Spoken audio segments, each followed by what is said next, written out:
La terre est le corps du voyage, le vent en est l'âme.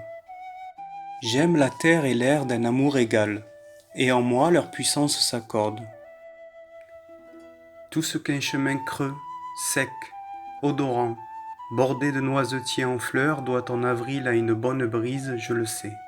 Et je sais aussi ce que gagne à passer sur un grand coteau chargé de thym et de lavande, le vent d'Est, le matin quand il souffle très doucement et que la rosée humecte les pierres.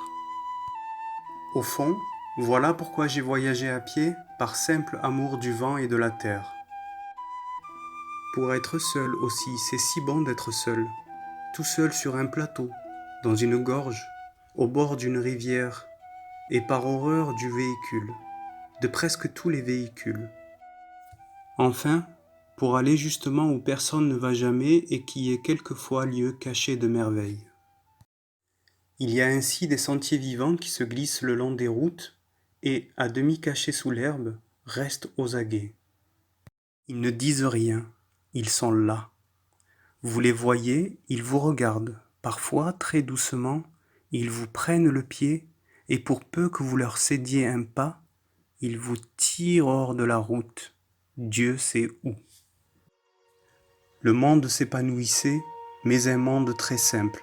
Celui que je voyais devant moi, au bout du sentier, cette colline rocailleuse d'où me venait l'odeur du genêt d'Espagne, et, tout à coup, le cri de la grive.